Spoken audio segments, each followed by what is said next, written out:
Hola a todos, Dios les bendiga. Quiero compartirles un mensaje que va a ser de mucha edificación para nuestras vidas.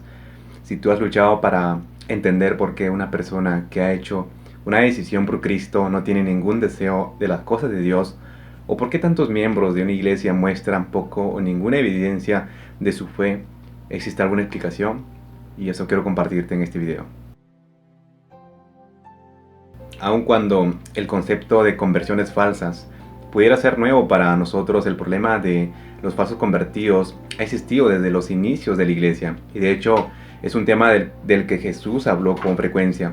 Por ejemplo, en Marcos capítulo 4 verso 3 al 8, Jesús enseñó a la multitud la conocida parábola del sembrador, donde dice: Oíd, he aquí el sembrador salió a sembrar, y al sembrar aconteció que una parte cayó junto al camino, y vinieron las aves del cielo y la comieron. Otra parte cayó en pedregales donde no tenía mucho tierra, y brotó pronto porque no tenía profundidad de tierra, pero salido el sol se quemó, y porque no tenía raíz se secó. Otra parte cayó entre espinos, y los espinos crecieron y la ahogaron, y no dio fruto. Pero otra parte cayó en buena tierra, y dio fruto, pues brotó y creció, y produjo a 30, a 60 y a 100 por uno.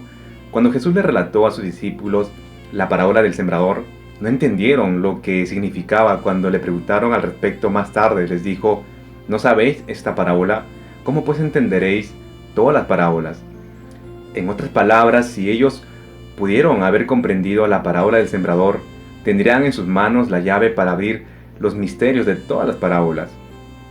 Si hay un mensaje que podemos extraer de la parábola acerca del suelo pedregoso, espinoso y la buena tierra, es este: cuando se predica el evangelio, habrá conversiones verdaderas y conversiones falsas. Judas Iscariote, por ejemplo, fue un convertido falso. Era un hipócrita, un fraude, cuyo apetito de riqueza y poder ahogó su afecto por Cristo.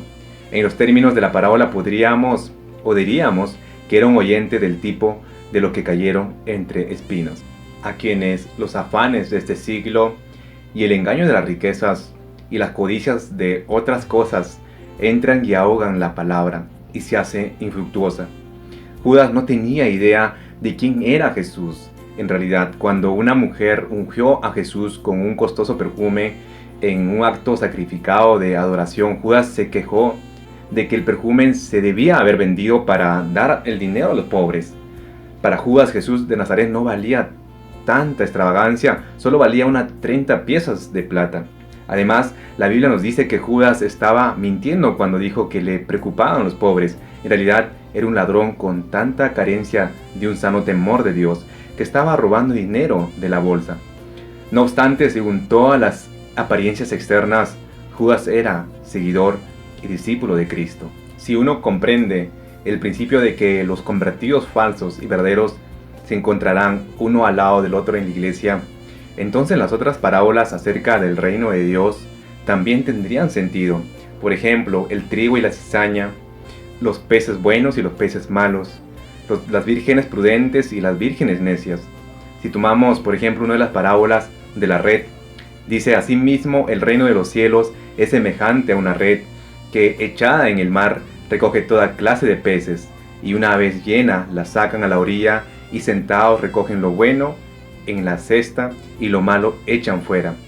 Así será al fin del siglo. Saldrán los ángeles y apartarán a los malos de entre los justos y los echarán en el horno de fuego. Ahí será el lloro y el crujir de dientes. Observa que los peces buenos y los peces malos estaban en la red. Observa también que los incrédulos no quedarán recogidos en la red del reino de los cielos. Permanecen en el mundo. Los peces que son atrapados son los que oyen el evangelio, responden a ello. Pero mientras tanto permanecen los auténticos y los falsos hasta el día del juicio. En Mateo capítulo 7, del versículo 21 al 23, posiblemente el pasaje más espantoso de la Biblia, Jesús habló de muchos que se consideran cristianos, pero no salvos. Jesús advirtió: no todo el que me dice Señor, Señor, entrará en el reino de los cielos. Muchos me dirán en aquel día: Señor, Señor, ¿no profetizamos en tu nombre, y en tu nombre echamos fuera demonios, y en tu nombre hicimos muchos milagros? Y entonces les declararé: nunca os conocí, apartaos de mí, hacedores de maldad. Observa cuán espirituales pueden ser las personas en apariencia y sin embargo no entrar al reino de Dios. Llamaban a Jesús Señor, profetizamos en su nombre, echaban fuera demonios, hacían muchos milagros en su nombre. Estas personas son más espirituales que la mayoría de nosotros y sin embargo serán rechazados por aquel a quien ellos llaman Señor. Los falsos convertidos sí tienen una medida de espiritualidad.